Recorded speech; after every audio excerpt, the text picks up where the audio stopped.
जय हिंद साथियों, स्वागत है आपका ओके क्लासेज में। आज इस वीडियो में हम बात करेंगे इम्पोर्टेंट जीके के प्रश्नों के बारे में। तो अगर आपको वीडियो पसंद आए, वीडियो को लाइक करें, चैनल को सब्सक्राइब करें और कमेंट में बताएं कि वीडियो आपको कैसा लगा। अगर आपको इस वीडियो की पीडीएफ चाहिए तो आप हमारे टेलीग्राम चैनल को ज्वाइन कर सकते हैं। उसका लिंक आपको वीडियो के डिस्क्रिप्शन में मिल जाएगा। तो चलिए वीडियो को शुरू करते हैं बिना किसी देरी के। सवाल नंबर पहला, भारत की सिलिकॉन घाटी किस शहर में स्थित है? मुंबई में है, दिल्ली में, हैदराबाद में, बेंगलुरु में। तो बात हो रही है सिलिकॉन घाटी की। सही जवाब हो जाएगा इसका ऑप्शन नंबर डी, बेंगलुरु में। मुंबई की बात करें तो इसको बोला जाता है फिल्मी नगरी। दिल्ली का प्राचीन नाम था इंद्रप्रस्थ और हैदराबाद का जो प्राचीन नाम था वो था भाग्यनगर।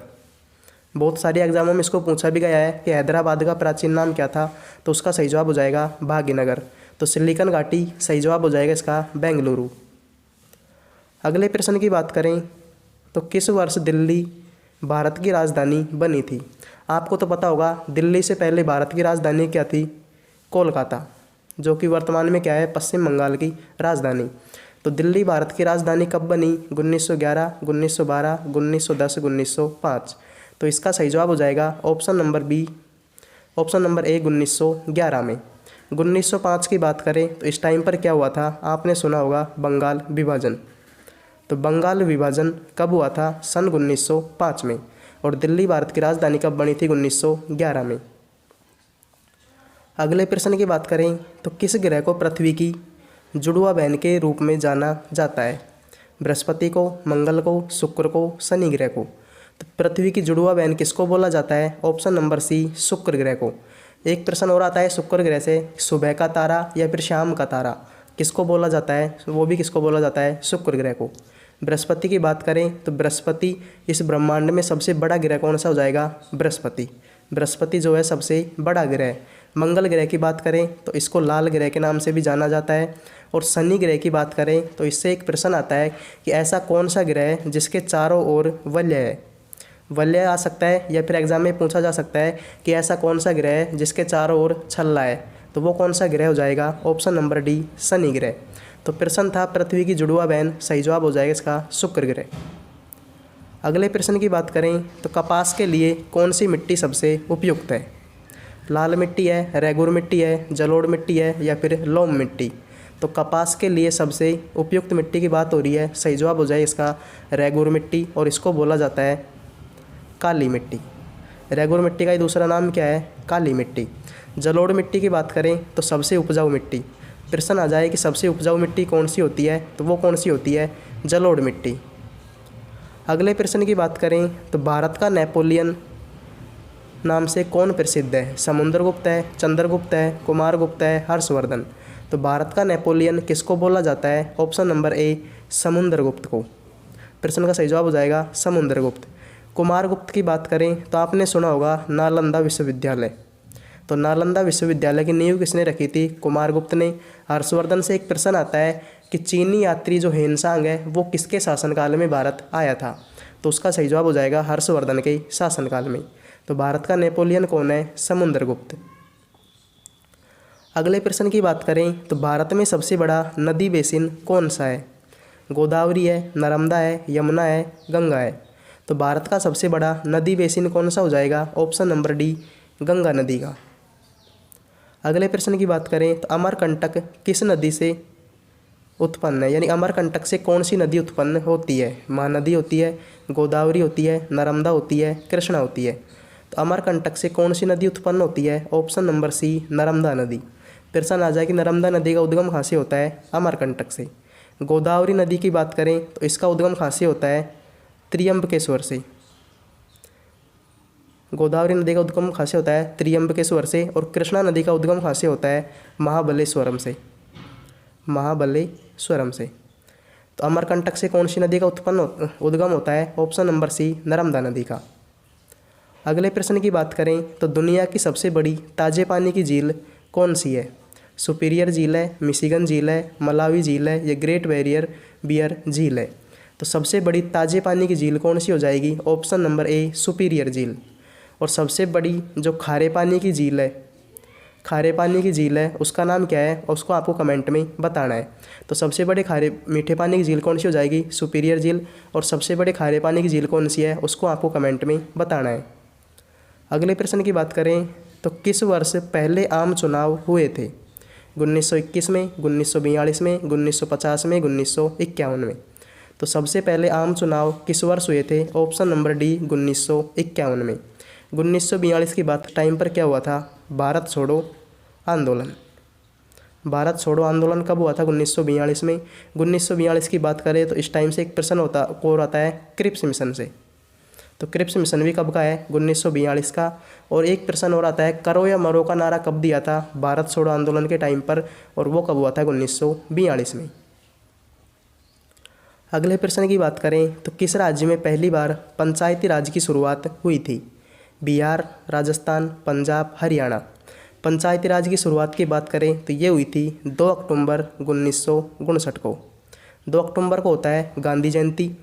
तो पहली बार पंचायती राज की शुरुआत कहाँ पर हुई थी, ऑप्शन नंबर बी राजस्थान में। और राजस्थान का कौन सा जिला था, नागौर। तो नागौर ज़िले से इसकी शुरुआत हुई थी, और सिफारिश किसकी लगी थी, बलवंत राय मेहता समिति की। उसको भी आप ज़रूर याद रखें। तो पहली पंचायती राज की शुरुआत कहाँ से हुई थी, राजस्थान के नागौर से। अगले प्रश्न की बात करें तो आर्य समाज की स्थापना किसने की, दयानंद सरस्वती ने, स्वामी विवेकानंद ने, सच्चिदानंद ने, स्वामी नारायण ने। तो आर्य समाज की स्थापना किसने की थी, ऑप्शन नंबर ए स्वामी दयानंद सरस्वती ने। स्वामी विवेकानंद की बात करें तो इन्होंने किसकी स्थापना की थी, आपने सुना होगा रामकृष्ण मिशन। तो रामकृष्ण मिशन की स्थापना किसने की थी, स्वामी विवेकानंद ने। और आर्य समाज की स्थापना किसने की थी, स्वामी दयानंद सरस्वती ने। अगले प्रश्न की बात करें तो कांग्रेस की पहली महिला अध्यक्ष कौन थी, एनी बेसेंट थी, सरोजिनी नायडू थी, उषा मेहता थी, मैडम कामा थी। तो कांग्रेस की पहली महिला अध्यक्ष कौन थी, ऑप्शन नंबर ए एनी बेसेंट। सरोजिनी नायडू की बात करें तो भारत की पहली महिला राज्यपाल, और ये कहाँ की थी, उत्तर प्रदेश की। तो कांग्रेस की पहली महिला अध्यक्ष कौन थी, एनी बेसेंट। अगले प्रश्न की बात करें कौन सा जानवर त्वचा के माध्यम से सांस लेता है, सांप, मेंढक, कछुआ, डॉल्फिन। तो प्रश्न का सही जवाब हो जाएगा त्वचा के माध्यम से सांस कौन लेता है, ऑप्शन नंबर बी मेंढक। डॉल्फिन की बात करें तो ये मछली होती है, और मछली किसकी सहायता से सांस लेती है, गलफड़ों की सहायता से। तो प्रश्न का सही जवाब हो जाएगा मेंढक। अगले प्रश्न की बात करें बेकिंग सोडा किस रूप में भी जाना जाता है, sodium bicarbonate, calcium bicarbonate, carbon monoxide या फिर ब्रोमाइड। तो बेकिंग सोडा को किस नाम से जाना जाता है, सोडियम बाइकार्बोनेट के नाम से, और इसको बोला जाता है खाने का सोडा। खाने का सोडा किसको बोला जाता है, बेकिंग सोडे को। अगले प्रश्न की बात करें कौन सा दिन विश्व पर्यावरण दिवस के रूप में मनाया जाता है, 5 जून, 8 जून, 5 अप्रैल, 21 अप्रैल। तो पर्यावरण दिवस की बात हो रही है, सही जवाब हो जाएगा इसका ऑप्शन नंबर ए 5 जून। 8 जून की बात करें तो इस दिन मनाया जाता है विश्व महासागर दिवस। विश्व महासागर दिवस कब मनाया जाता है, 8 जून को। 5 अप्रैल की बात करें तो इस दिन मनाया जाता है राष्ट्रीय समुद्री दिवस। महासागर दिवस 8 जून को, और 5 अप्रैल को राष्ट्रीय समुद्री दिवस। 21 अप्रैल की बात करें तो इस दिन मनाया जाता है सिविल सेवा दिवस। सिविल सेवा दिवस कब मनाया जाता है, 21 अप्रैल को। अगले प्रश्न की बात करें तो राज्यसभा में अधिकतम कितने सदस्य हो सकते हैं, 260, 250, 210, 150। तो राज्यसभा में अधिकतम कितने सदस्य हो सकते हैं, ऑप्शन नंबर बी 250। राज्यसभा के सदस्यों के कार्यकाल की बात करें तो कितना होता है, 6 वर्ष। जबकि लोकसभा के सदस्यों की बात करें तो उनका कार्यकाल कितना होता है, 5 वर्ष। अगले प्रश्न की बात करें योजना आयोग के पहले अध्यक्ष कौन थे, वल्लभ भाई पटेल, राजेंद्र प्रसाद, जवाहरलाल नेहरू, मोतीलाल नेहरू। तो योजना आयोग का अध्यक्ष कौन होता है, जो उस टाइम पर प्रधानमंत्री होता है। तो पहले अध्यक्ष कौन थे, तो पहले जो प्रधानमंत्री थे वही क्या हो जाएंगे, योजना आयोग के अध्यक्ष। तो इसका सही जवाब हो जाएगा जवाहरलाल नेहरू। वर्तमान में योजना आयोग का नाम बदलकर क्या कर दिया, नीति आयोग, और इसके अध्यक्ष कौन है, नरेंद्र मोदी। तो प्रश्न का सही जवाब हो जाएगा योजना आयोग के पहले अध्यक्ष कौन थे, जवाहरलाल नेहरू। प्रश्न नंबर 18 किसने खिलाफत आंदोलन का नेतृत्व किया, सैयद बंधुओं ने, महात्मा गांधी ने, अली बंधुओं ने, मौलाना आज़ाद ने। तो खिलाफत आंदोलन जो कि चला था 1919 से 1924 तक, इसका नेतृत्व किसने किया था? ऑप्शन नंबर सी, अली बंधुओं ने। अगले प्रश्न की बात करें, शहीद चंद्रशेखर आज़ाद पक्षी अभ्यारण्य किस राज्य में स्थित है? उत्तर प्रदेश, मध्य प्रदेश, बिहार, महाराष्ट्र। तो शहीद चंद्रशेखर आज़ाद पक्षी अभ्यारण्य किस राज्य में स्थित है? ऑप्शन नंबर ए, उत्तर प्रदेश में। अगले प्रश्न की बात करें, उर्वरक से संबंधित कौन सी क्रांति है? लाल क्रांति, सफ़ेद क्रांति, भूरी क्रांति, काली क्रांति। तो उर्वरक से संबंधित क्रांति कौन सी हो जाएगी? ऑप्शन नंबर सी, भूरी क्रांति। लाल क्रांति की बात करें तो मांस या फिर टमाटर।